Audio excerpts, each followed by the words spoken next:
교우 여러분, 행복한 아침 맞고 계십니까? 새벽 성서 읽기 이제 7월로 넘어왔습니다. 7월 3일 월요일 순서 시작하겠습니다. 오늘 창세기 16장 말씀을 본문으로 문제를 축복으로 바꾸시는 하나님, 이런 제목으로 함께 은혜 나누겠습니다. 자, 먼저 오늘의 한마디입니다. 미나미 가즈코의 늙지 마라 나의 일상에서 골랐는데요. 체중 유지에서 중요한 포인트는 수분 섭취다. 물은 생각날 때마다 자주 마신다. 물 한 컵에 체중 200g이 증가하는데 수분 섭취는 배설 활동에 도움을 주기 때문에 결과적으로 체중 감량에 많은 공헌을 한다. 이제 살찐다고 물 안 마시면은 체내에 배설물이 나오기가 쉽지 않죠. 살을 빼고 싶다면 몸속에 있는 쓸데없는 것들을 내보내야 할 텐데 한 200g 늘어난다고 물을 안 마시면 그건 정말 하나는 알고 둘은 모르는 그런 우를 범하는 것이죠. 자, 오늘 창세기 16장 1절에서 15절 말씀입니다. 함께 읽도록 하겠습니다. 아브라함의 아내 사레는 아이를 낳지 못하였다. 그에게는 하갈이라고 하는 이집트 사람 여종이 있었다. 사레가 아브라함에게 말하였다. 주님께서 나에게 아이를 가지지 못하게 하시니 당신은 나의 여종과 동침하십시오. 하갈의 몸을 빌려서 집안의 대를 이어갈 수 있기를 바랍니다. 아브라함은 사레의 말을 따랐다. 아브라함의 아내 사레가 자기의 여종 이집트 사람 하갈을 데려다가 자기 남편 아브라함에게 아내로 준 때는 아브라함이 가나안 땅에서 살아온 지 10년이 지난 뒤이다. 아브라함이 하갈과 동침하니 하갈이 임신하였다. 하갈은 자기가 임신한 것을 알고서 자기의 여주인을 깔보았다. 사레가 아브라함에게 말하였다. 내가 받은 이 고통은 당신이 책임을 지셔야 합니다.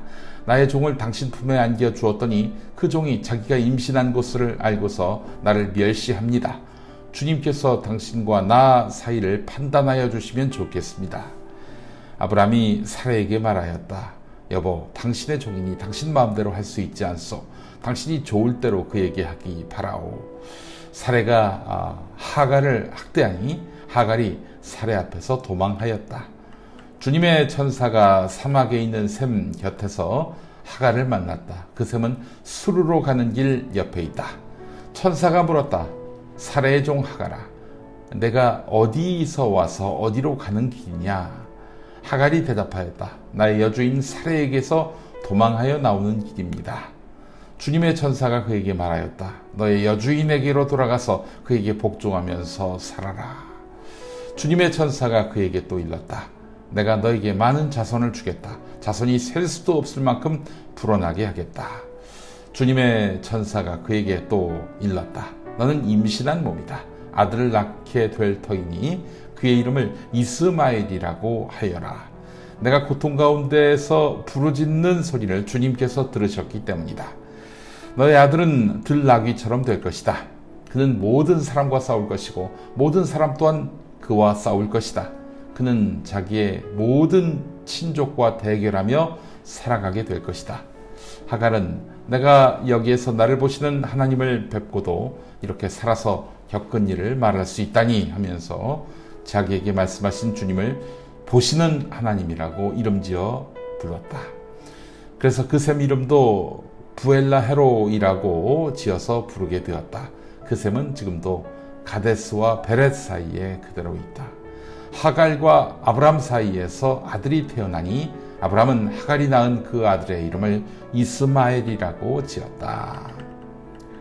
하갈은 아브라함의 아내 사라의 종이었습니다. 그런데 아브라함과의 사이에서 사라가 잉태하지 못합니다. 그래서 사라는 하갈을 붙여서 아이를 갖게 합니다. 아브라함의 아이를 갖게 한 것이죠. 잘 낳으면 그걸로 끝날 텐데, 근데 하갈이 사라를 멸시합니다. 이걸 참아줄 사라가 아니죠. 하갈을 엄청나게 갈굽니다. 그러더니 남편의 동의를 받고 광야로 내줬습니다. 아브라함은 이 과정에서 사실상 손 놓았습니다.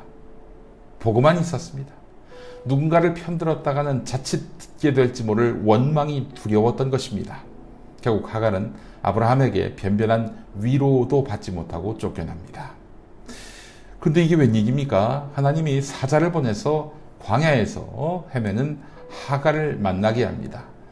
하갈은 하나님이 나를 버리지 않으셨구나 하는 마음을 먹게 됩니다. 그리고 아브라함 일가에 대한 원망을 마음속에서 지우게 됩니다. 제 이야기를 좀 하겠습니다. 소시적에 저는 어떤 사람과 큰 싸움을 벌였습니다. 그는 저와 관계를 끊었습니다. 언젠가 복수할 것처럼 느껴졌어요. 찜찜하지만 뭐 어떡하겠습니까? 저 또한 그를 다독이거나 위로할 마음이 전혀 없었습니다. 싸웠으니까요. 행여 유감이라도 표시한다면, 사과의 뜻이 담긴 유감 표시를 한다면 내가 그에게 잘못했다는 것을 자인하는 꼴이 되니 그 일은 더욱 할 수가 없었습니다. 나중에 알았는데요. 돌아가신 제 어머니가 그에게 가서 위로를 전했다고 합니다. 결국 그와는 결별했지만 그렇다고 원수지간이 되거나 하지는 않았습니다. 섭섭한 감정을 청산하고 다시 가까워질 수는 없어도 서로에 대한 앙심은 지울 수 있어야 할 텐데, 어머니가 그 역할을 하신 거예요. 어머니는 돌아가실 때까지 자신이 그와의 관계에서 어떤 일을 했는지 말씀하진 않았지만 어떻게 다 제가 들을 수 있었습니다. 제가 어머니 역에서 참 많은 걸 배웠습니다. 큰 싸움이 벌어졌을 때 서로 앙심을 품지 않도록 중간에서 수습하는 역할을 하는 것이 매우 중요하다. 이걸 배웠던 거예요.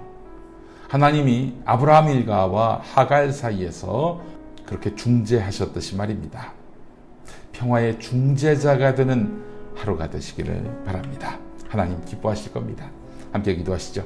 복의 근원 되시는 하나님, 믿음의 눈을 들어 절망 가운데에서도 소망의 하나님을 바라보게 하여 주옵소서. 살아계신 하나님의 일하심을 통해서 하늘의 소망과 기쁨이 땅에서도 이루어지게 하여 주옵소서. 우리가 주와 함께 믿음의 삶을 살아가게 하옵소서. 예수 그리스도의 이름으로 기도합니다. 아멘. 자, 오늘 찬양은요, 숭실 오비 남성 합창단의 평화의 기도입니다. 평화의 기도. 주여 나를 평화의 도구로 써 주소서. 이런 가사지요.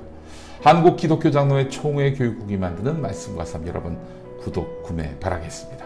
자, 7월 4일 화요일에 다시 오겠습니다. 고맙습니다.